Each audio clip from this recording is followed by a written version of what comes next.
Hey folks, it's been a while, and at least to me it seems the beginning of this journey here is almost forgotten.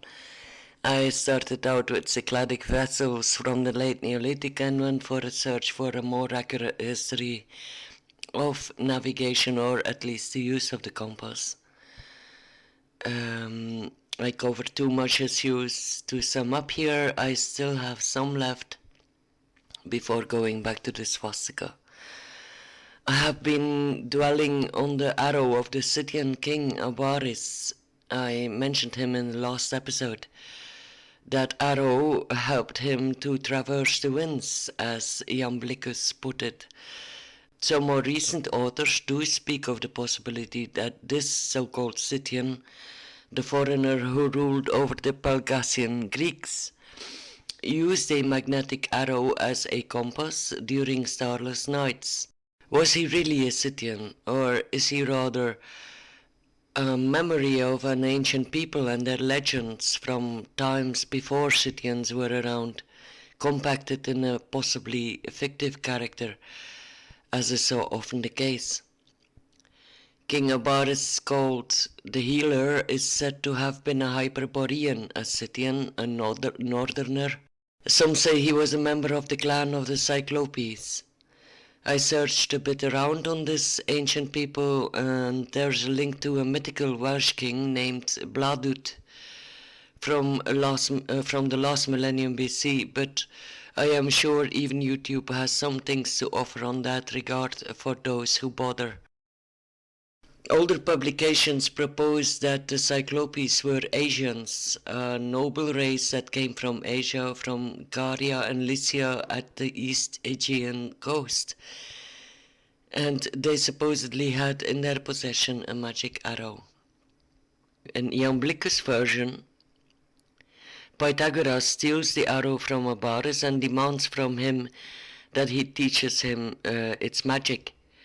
Interesting speculations I found in this book written by Eusèbe Salvert, called Occult Sciences, the Philosophy of Magic, Prodigies and Apparent Miracles. First, it was published in 1846. In it, the author talks about the relationship of Mycenaeans and Scythians.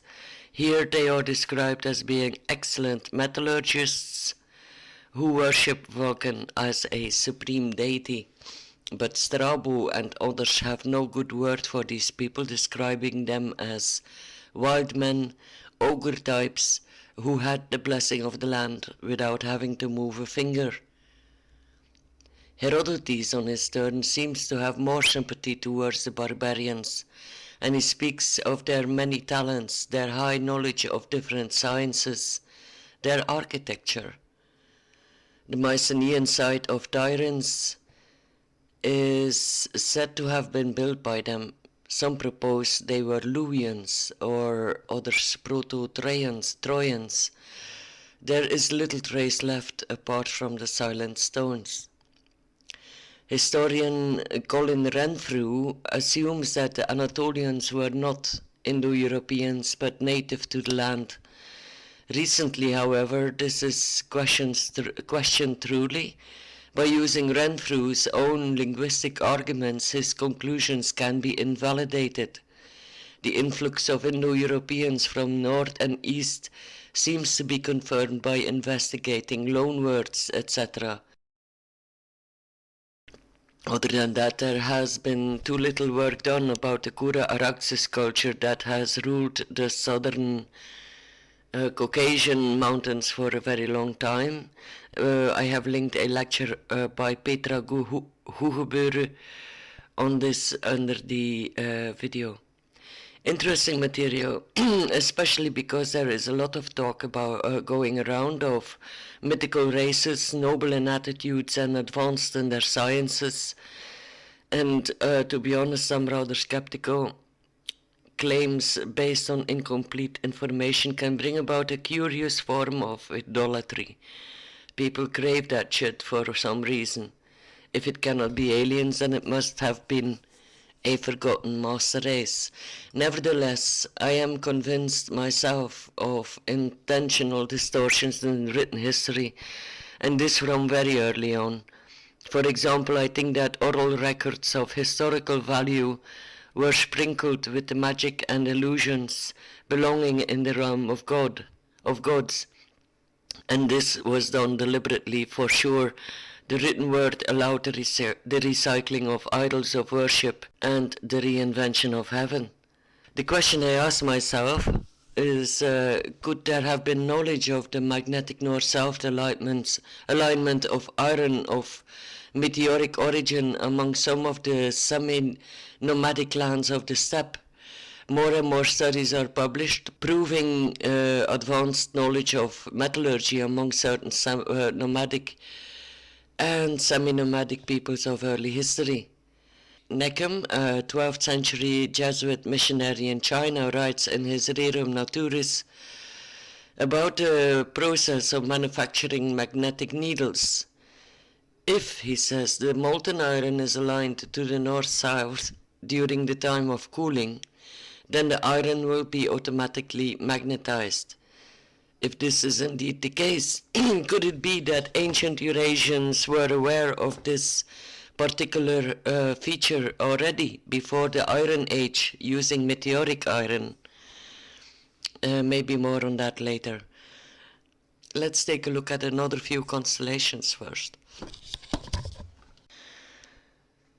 I will start off with the constellation Sagitta, and we'll see what the lore has to offer. There is little remarkable about the looks of this faint constellation, located above the Eagle and Delphinus, except the latest news maybe, namely that one of the stars is likely to go supernova and take another one with it within the coming century, and an event that will become visible with the naked eye within the next few decades, to evolve into a climax, lighting up that part of the night sky.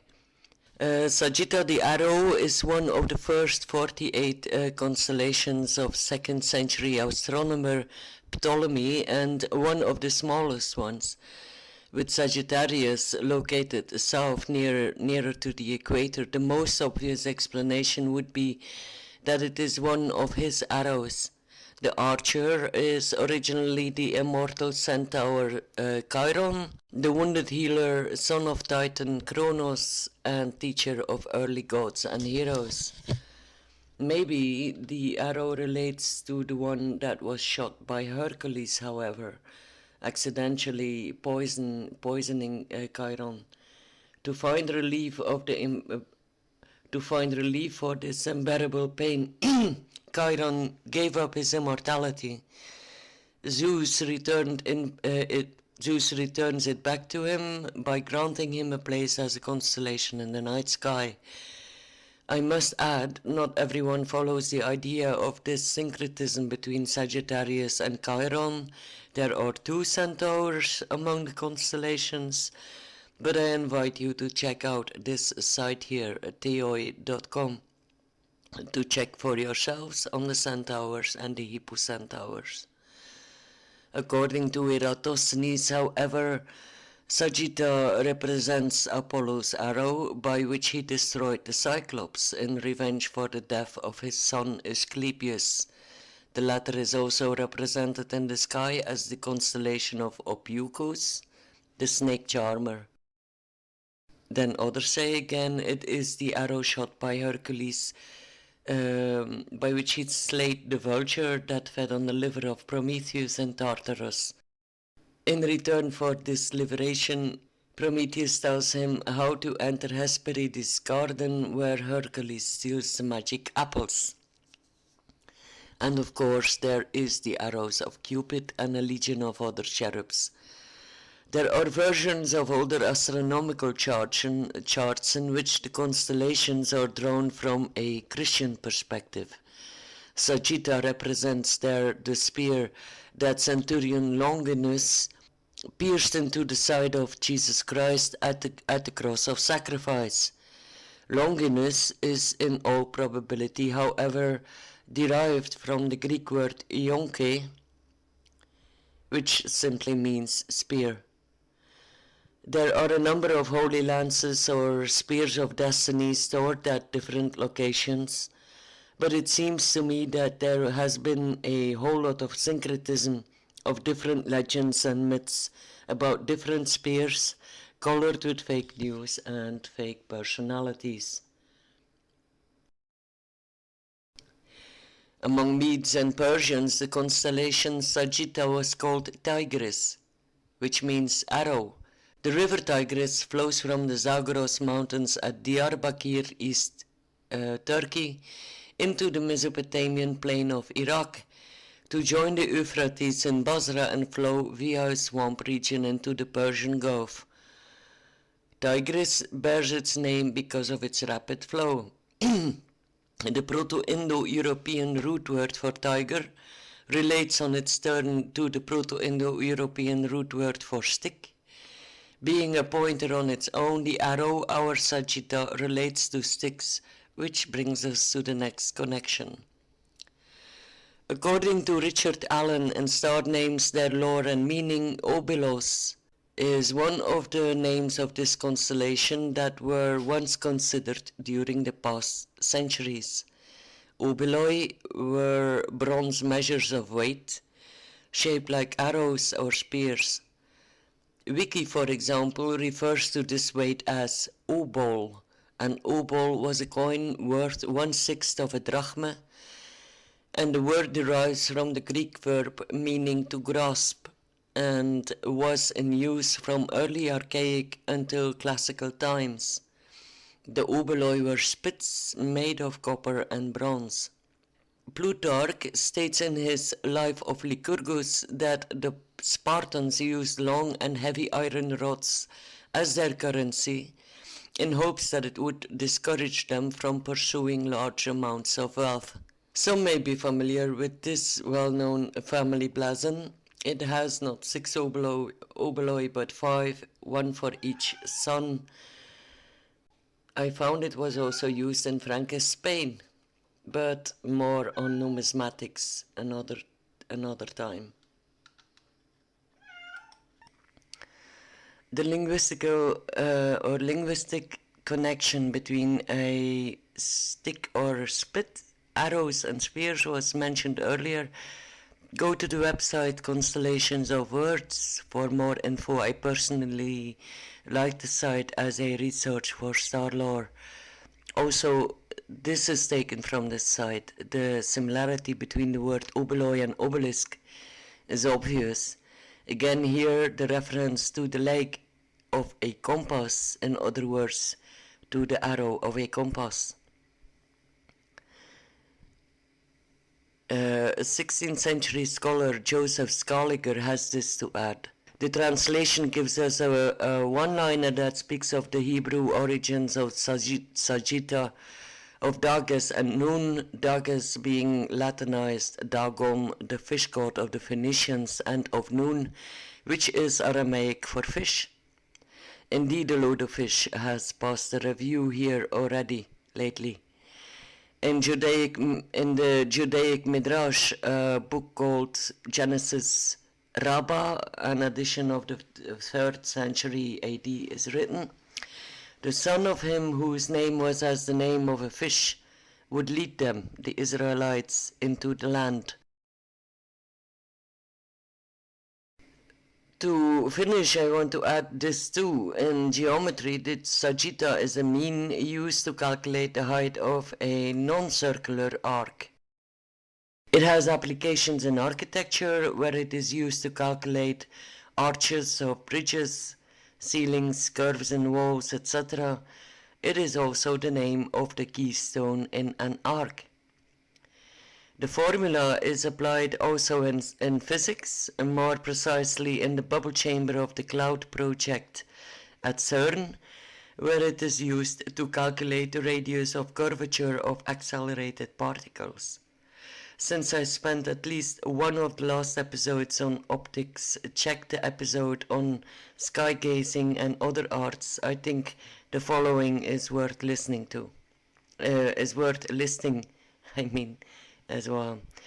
The Sagitta is used to determine an optimal diameter in aspheric, concave and convex lenses. This is particularly interesting, I think, in light of the ancient lenses I have mentioned earlier.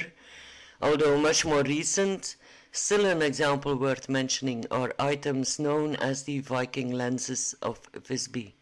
These lenses date from the 11th century and are recovered on Gotland, an island in the Baltic Sea. In 1997, a German team went there to research a number of lenses that were tucked away in the cellars of the Visby Museum. Next to the perfect polishing, they found that the imaging was good enough to be able to compete with modern materials. Manufactured on a lathe from quartz crystal, they exhibit a high craftsmanship and reflect a knowledge of applied physics more advanced than formerly acknowledged. There is, of course, a big difference between the Viking lenses and those recovered from Hittite sites. Also, Nimrod's lens does not prove such advanced physics at that particular stage in history. Impossible? No, but there is just no proof for it.